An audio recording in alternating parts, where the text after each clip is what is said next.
Iyi ni radiyo ijwi ry'Amerika ivugira i Washington DC mu Kirundi n'Ikinyarwanda. Ndabasuhuje mwese, ni Eugenia Mukankusi, ikaze mu biganiro byacu. Turahera ku makuru avugwa hirya no hino ku isi, mugezwaho na Aloyizi Bigirimana.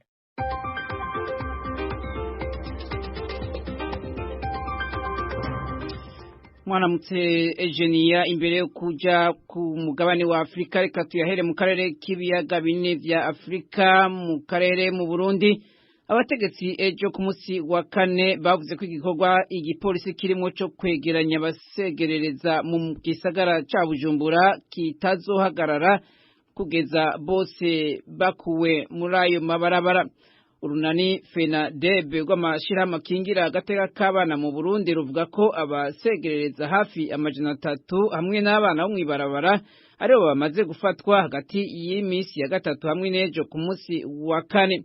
Umunyamabanga ntayegayizwa mu bushikiranganje bwo gushikirana no gufatana mu nda Felix Ngendabanyikwa yavuze ko iki gikorwa kitazohagarara gushika iyi ngeso yo gusegerereza hamwe n'abana bayerera mu mabarabara biranduwe burundu mu Burundi. Kwiyerereza mu mabarabara bihanishwa umunyororo w'amezi 2 mu Burundi, nayo gusunikira abana batarakwiza imyaka bakaja gusegerereza bihanishwa gufungwa imyaka 15. Ngendabanyikwa yavuze ko abakuze bose bafatwa muri risekeza bazorengutswa imbere y'ubutungane, abana nabo bakazoca barungikwa mu bigo byagenewe kubitaho imbere yo kubasubiza mu mihana yabo.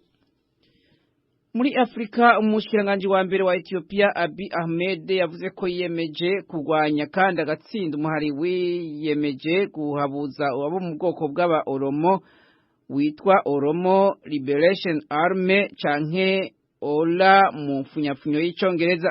Yagiriza uyu muhari ubwicanyi bubiri butandukanye bwabaye mu ndwi zitatu ziheze. Mu ijambo yashikirije inama nshingamateka ya Ethiopia ejo ku munsi wa kane, umushikiranganje wa mbere Abiy Ahmed yaragaye ashimitse ubwicanyi bwakorewe ubwoko bw'aba Amhara, avuga ko ari igikorwa cy'ubunyamaswa byakorewe ikiremwa muntu. Ibitero biheruka byabaye ku munsi wa mbere muri zone ya Werega y'uburengero mu ntara ya Oromia. Abahasize ubuzima ntibaramenyekana igitigiri ariko ni benshi. Ubwicanyi bwakurikiye ubundi bwabaye mu kwezi guheze. Ibitigiri bitangwa na leta muri ubwo bwicanyi bivuga ko abagabo bitwaje ibigwanisho bishe abanyagihugu 338 bo mu bwoko bw'aba Amhara. Muri Afrika kandi ni muri Nigeria abajeje umutekano barabandanya guhiga abanyororo baharugwa mu majana batorotse inyuma y'igitero cabaye ku munsi wa kabiri mu ibohero ry'i Abuja ku mugwa mukuru wa Nigeria. Umuhari w'iterabwoba wa leta ya Kisilamu mu karere ka Afrika y'uburengero ISWAP mu majambo make y'icongereza waremanze ko ari wo wagavye ico gitero. Perezida wa Nigeria Muhammadu Buhari aranegura ashimitse iperereza ry'igihugu ciwe kuba ryarananiwe kuhagarika iki gitero, ariko abamunegura bavuga ko ari we yananiwe kugarukana umutekano mu gihugu inyuma y'imyaka irenga 7 amaze ku butegetsi. Uru ruhigi rw'abatorotse rumaze gufata abashika 436 ku bashika 900 batorotse, ariko abandi barimwo abagwanyi ba Boko Haram 64 ntibazwi irengero gushika ubu. Ubutegetsi bw'amabohero buvuga ko abanyororo 879 aribo baturutse igihe abitwaje ibigwanisho baturutsa ibisasu kuri iryo bohero babomora impome zaryo, abanyororo babona guca bahita biruka. Washington, ijwi ry'Amerika. Muyavugwa mu yandi makungu hanze y'umugabane wa Afrika ni mu Bwongereza, inyuma yaho umushikiranganje wa mbere Boris Johnson atangarije jo ku munsi wa kane ko atanze imihoho umukandida wa mbere agomba kuzohiganirwa kuzomusubirira yamenyekanye. Johnson yatangaje ejo ku wa kane ko atanze imihoho ku burongozi bw'igihugu nubwo umugambwe yamukamu. Umushingamateka w'umugambwe w'abakonservateri uri ku butegetsi Tom Tugendage yavuze ejo ku munsi wa kane ko atanguye imyamamazo yo gusubirira Boris Johnson. ikimenyeshamakuru cyo mu Bwongereza Daily Telegraph canditse kivuga ko Tugendag yemeye ko azosubiza hamwe urunani rwegamiye umugambwe yamukamwo no gutangura gushasha. Asanzwe arongoye komisiyo y'inama nshingamateka ijejwe ivy'imigenderanire n'andi makungu. Ntiyerekwa Ubushinwa kandi yaraniguye akatari gake uko leta yiwe yavyifashemwo igihe yakura abasirikare b'Ubwongereza mu gihugu ca Afghanistan. Washington, ijwi rya Amerika. Mwebwe mu makungu kandi ni inama y'ibihugu 200 bitunze kurusha ibindi iriko irahuza abashikiranganje b'imigenderanire b'ivyo bihugu bitunze, igaba iriko irabera i Bali muri Indonesia kuva kuri uyu munsi wa gatanu. Abayitavye barimwo umushikiranganje w'imigenderanire wa Amerika hamwe n'uwo Burusiya. Amerika yiteze gushigikirwa n'ibindi bihugu byitabiriye uyu mubonano mu kunegura intambara Uburusiya bwateje mu gihugu kibanyi ca Ukraine. Mu gihe azoba ari muri iyi nama, umushikiranganje w'imigenderanire wa Amerika Anthony Blinken azorondera kandi kongera kugurura ibiganiro n'igihugu cy'Ubushinwa mu kuganira na mugenzi we w'Ubushinwa Wang Yi. Nawe nyene hari haheze amezi bataganiriye inyuma y'icuka kibi cyatewe n'ibibazo birimwo Taiwan.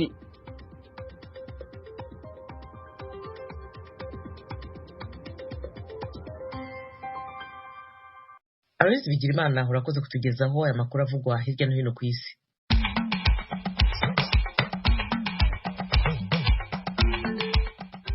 Mu kanya turajya mu karere k'ibiyaga bigari bya Afurika. Bimwe mu bintu bikururira urugomo abagore mu Burundi harimo n'inzoga. Uwo mushinga ntahe yari yafashe ndamufungurira kuko yari yatashe nahejeje kurya ndarika ngo ngomba ncumbe kurubu nuko yamarike akuye ku ziko acashuka ino amabere inda byose biramyoka n'amaboko. Uwo ni umukenyezi uvuga ibyo yakorewe n'umugabo we wari watashye yasinze.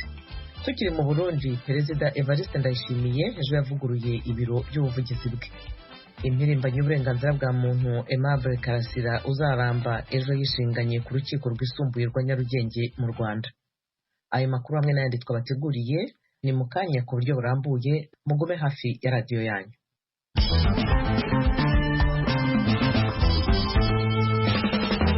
Radiyo Ijwi rya Amerika, ibiganiro byacu bigiye gukomereza mu karere k'ibiyaga bigari bya Afurika.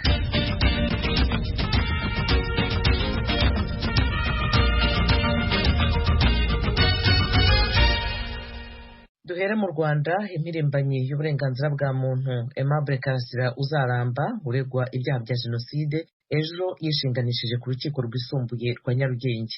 Yabwiye urukiko ko iyo avuye kuburana abamurinda muri gereza bamukubita bamuziza ko aburana mu buryo badashaka.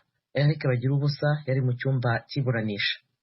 Uku kwishinganisha kw'impirimbanyi y'uburenganzira bwa muntu bwa Aimable Karasira uzaramba yagushingiye ku bikorwa avuga ko abamurinda bamukorera muri gereza, ni ibikorwa yita iby'iyicarubozo ry'ubwonko, kumukubita, kwanga kumuvuza, kumwima ibiryo n'amazi bya hato na hato n'ibindi byangombwa nkenerwa. Yavuze ko inshuro aburanye zose haba hagomba gutanga ibihano kuri we cyangwa se kuri bagenzi be bafungiwe mu kato.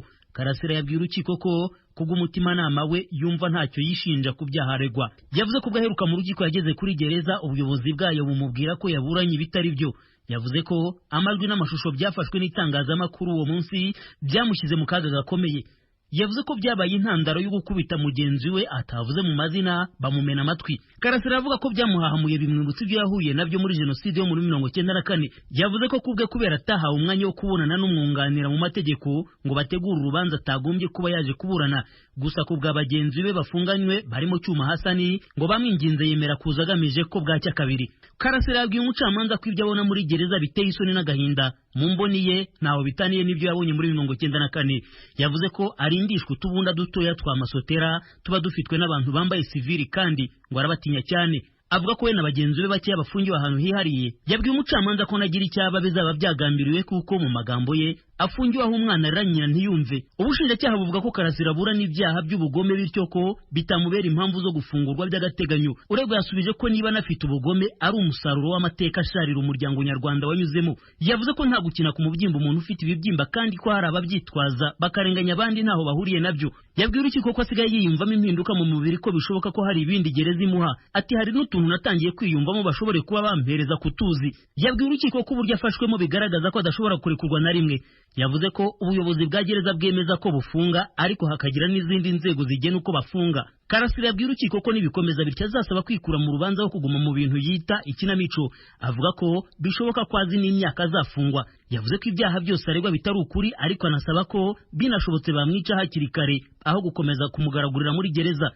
Imiburanire ya Karasira yakunze gukurura amarangamutima mu rukiko, ntahavuga ko ku manza za politiki mu Rwanda kuziburana bisa no guta umwanya kuko ziba zararangiye kera. Ubundi yajya gukoresha imvugo zitaboneye mu rukiko umwunganizi yamukebura, uregwa ati n'ubundi byo mu Rwanda byose nicyo kimwe byihorere. Umunyamategeko Gatera Gashabana umwe mu bamwunganira yongeye gutanga inzitizi imusabira gufungurwa by'agateganyo akaburana ari hanze kubera impamvu z'uburwayi. Ashingiye ku ngingo z'amategeko, Gashabana yavuze ko ku byaha byose ukurikiranyweho icyaha cyangwa umwunganira ashobora gusaba urukiko kumurekura by'agateganyo bitewe n'aho ikurikirana cyaha rigeze. Yibukije ko kuva Karasira yafungwa batahwemye kugaragariza urukiko ko afite ikibazo cy'uburwayi. Mu mwaka ushize 2021 ibitaro bikuru bya kaminuza CHUK byemeje ko afite uburwayi bwo mu mutwe amaranye imyaka hafi 20. N'uburwayi bukomoka ku mateka asharira ya jenoside yanyuzemo. Gatera Gashabana akavuga ko kuba hariyongereyeho gufungwa nabi bishobora kurushaho kumugiraho ingaruka. Yibukije ko umucamanza afite inshingano zo kwita ku mibereho n'ubuzima by'ukurikiranyweho icyaha. Umunyamategeko Gatera Gashabana aravuga ko Karasira aramutse afunguwe by'agateganyo byamubera umwanya mwiza wo gukurikiranwa na muganga kandi nta kimenyetso yahungabanya. Yazamuye impungenge ko ku bandi bafungwa yunganira yagiye kuri gereza kubasura nta kibazo ahura nacyo. Gusa kuri Karasira n'umwihariko kuko nta nibanga ry'akazi ke gereza yubaha. Ubushinjacyaha buravuga ko iby'uruhande baburana rusaba nta shingiro bifite. Nta byinshi bwavuze ku byo Karasira ashinja bamufunze. Bwisunze amategeko, ubushinjacyaha bwasobanuye ko iyo urukiko rwaregewe mu mizi ukurikiranyweho icyaha akomeza gufungwa kugeza urubanza ruciwe cyangwa urukiko rubibonye ukundi. Bwavuze ko impamvu zikomeye zatumye afungwa zikiriho kandi bumukurikiranyeho ibyaha by'ubugome. Bwavuze ko ibyavuye mu iperereza bihagije kuba Karasira yakomeza gufungwa. Ubushinjacyaha bwavuze ko gereza afungiwemo umuvuzi uko bikwiye kuko atari we wenyine uhafungiwe. Bwabwiye urukiko ko uburwayi afite butamugira umuntu udashobora gukurikiranwa n'amategeko. Iburanisha risoje, Karasira yasabye urukiko kumuha icyizere niba nava mu rukiko atari bugirirwe nabi. Imibanire ye n'abacungagereza yayifashe nk'umuyahudi n'umwarabu badashobora kumvikana. Yifashishije amagambo yo muri Bibiliya. Karasira yabajije umucamanza ati muzagezaho muca imanza zita ku cyubahiro cy'abanyabyaha mugaca imanza zita ku mfubyi. Umucamanza aramushimira. Karasira barinzwe bikomeye n'abapolisi benshi barimo n'abakuru ndetse n'abacungagereza. Ubushinjacyaha bumurega ibyaha bine: guhakana jenoside, guhishingiro jenoside, gukurura amacakubiri mu banyarwanda no gutangaza amakuru y'ibihuha. Ibyaha byose arabihakana akavuga ko bishingiye ku nyungu za politiki. Uru ni urubanza rwagombye kuba rutangira kuburanishwa mu mizi, ariko Karasira akavuga ko igihe cyose uburenganzira bwe butazubahirizwa atazaburana. Icyemezo ku nzitizi batanze kizafatwa ku itariki ya 11 z'uku kwezi. Bagira ubusa ijwi ry'Amerika i Kigali. Mu Burundi, Perezida Evariste Ndayishimiye ejo yavuguruye ibiro by'ubuvugizi bwe. Yashyizeho umuyobozi mushya w'ubuvugizi bwa perezida ni Alain Diomede Nzeyimana uturuka mu ishyaka riri ku butegetsi CNDD-FDD. Ibindi bisobanuro na Eroge Birikaneza. Alain Diomede Nzeyimana yo kuramutswa igisata c'ubuvugizi bw'umukuru w'igihugu c'u Burundi yaramaze igihe kirekire ayicegera c'umukuru w'ico gisata. Yarabimazemo n'imiburiburi imyaka 5. Baba mu ntara ya Ngozi mu buraruko bw'u Burundi ahaturukanya kwigendera President Pierre Nkurunziza yanamugenye mu mabanga yarimo kugeza uyu munsi. Umunywanyi w'umugambo uri ku butegetsi CNDD-FDD imbere yo kumenyekana muri politike y'u Burundi yaravuye mu gihugu c'u Bwongereza aho mbere yamusesanguzi mu bya politike. Naho ku mbuga nkoranyambaga akunda kwandika kandi imworohera kuvuga indimi zitandukanye cyane, azwi rwose nk'umuntu atarondogora mu majambo. Niyo umukuru w'ibiro yahora abereye icegera yaba yafatiriwe haba mu ngendo yaherekeje perezida canke ku bibazo babwirizwa kwishura ko avuga yaharuye kandi kenshi agakunda kwivugira mu rurimi rumwe, ahasigaye akarunguka amenyesha makuru kuja kwishirira mu zindi ndimi bifuza. Icegera ciwe n'umupfasoni akiri muto Doriane Munezero nawe akaba ari mu muhari w'abakenyera rugamba. Abakenyezi muri CNDD-FDD umugambo uri ku butegetsi mu mwaka wa 2015 gihe haduka imvururu za politike zivuye ukindi kiringo cyanya kwigendera Nkurunziza cateye impari niho yamenyekana rwose. Yaramaze iminsi mike yavuye mu gihugu cy'u Bufaransa. yagaragaye kenshi cyane ku mbuga nkoranyambaga na ngurukanabumenyi yishurana n'abatavuganwe n'ubutegetsi ajana mu myamamazo nyinshi yo gushikira inzego z'igihugu. Aramenyeranye cyane n'amenyeshamakuru kandi abaganiriza byoroshe nubwo atigeze akorera ikinyamakuru na kimwe mu Burundi. Mu gisagara c'ubutunzi Bujumbura abavyeyi biwe baba kandi yanabiriwe yarahitoje mu matora aheruka mu 2020 mu nzego z'ibanze. Umupfasoni Munezero asanzwe anakunda kumwenyura nk'uko izina ryiwe rivuga, asubiriye mu kibanza c'ugiye kumutwara Diomede Nzeyimana. Uwo mugabo nawe yaroye mu mabanga yahoramwo uwundi mupfasoni Evelyn Butoyi. Kuva umugambwe CNDD-FDD uja ku butegetsi mu mwaka wa 2005 yawugiriye ikiganza ciza. Yaramukijwe amabanga yo kuva ku buvugizi bw'umugambwe kugeza ku kuvugira Perezida Evariste Ndayishimiye yaciye ku kuba umushikiranganji wo gutumatumana kw'amakuru, amaposta n'urwaruka n'ubukenguza amateka. Umukenyezi Butoyi nawe nyene adakunda guhandwa ku rurimi cyane, yahoze hari umumenyesha makuru mu kinyamakuru ca leta Renouveau du Burundi. Ukuvugira umukuru w'igihugu yabigiyemo Perezida Mushaneva maze amezi 10 mu mabanga. Kubico inzego zibiri zakora mu bijanye n'ubuvugizi no kumenyesha amakuru mu biro kwa Perezida zaciye zivangwa. Igisata cyo kumenyesha amakuru hamwe n'umuvugizi wa Perezida mu bisanzwe zari inzego zibiri zigenga. Imbere yuko Perezida Neva aja mu mabanga, umuvugizi w'umukuru w'igihugu yari Jean-Claude Karerwa Ndenzako, ubu yagizwe umukuru w'ibiro bijejwe politike n'imibano mu biro kwa Perezida, mu gihe umuhanuzi mukuru ajejwe kumenyesha amakuru yari Burinyamitwe ubaseruke Burundi mu gihugu ca Ethiopia, akanabuhagararira imbere y'ibiro by'umuryango w'ubumwe bwa Afrika. Abagabo babiri uretse ko bakuwe ivata bose barazi indimi kandi bakazivuga biboroheye, nayo mu myaka bakoranye na Nkurunziza bari mu bafashwe na bamwe nk'inkingi z'ubutegetsi, kuko haba mu gihugu hagati mu karere no mu makungu bitabagwa nabi kuvugisha itangazamakuru, harimo n'ibinyamakuru bita ko ari bikorana n'abansi b'igihugu. No mu gihe habihirwa ry'ubutegetsi ryaburijwemo mu kwa gatanu 2015, Nyamitwe we uretse ku mbuga nkoranyambaga z'inkuba ziremye yagumye asamiranira ku binyamakuru ku isi, no mu gihe abasirikare n'abapolisi bakuru bari bavuze ico bafata n'ico bareka.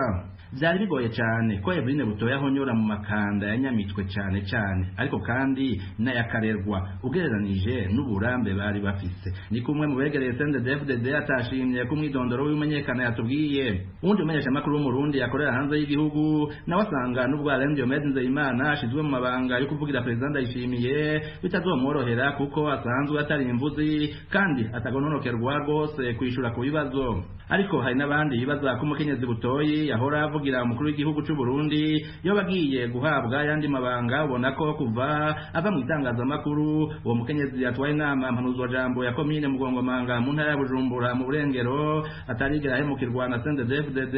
Harabari babwijwe rya Amerika ko ashobora kurungikwa mu nama nshinga amateka y'umuryango wa Afrika y'ubuseruko yara mugabo uko amateka bivuga nta urungikwayo atatorewe ku mushinga amateka mu gihugu ciwe, kiretse bamurungitse mu yandi mabanga mu byo gutunganya ibikorwa gusa, ahandi ntibyoshoboka. Ni ku isoko ryacu byatubwiye haba umugambwe uri ku butegetsi mu biro by'umukuru w'igihugu hamwe no mu begereye uwasubirijwe n'abahawe amabanga. Izi mpinduka zatunguye benshi, nk'uko umwe mu nshuti za hafi z'umwe yagenywe yabibwijwe rya Amerika.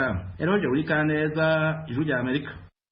Tukiri mu Burundi, bimwe mu bitera urugomo rukorerwa abakenyezi mu ngo ni inzoga hamwe n'inzangano z'abakazana na banyirabukwe.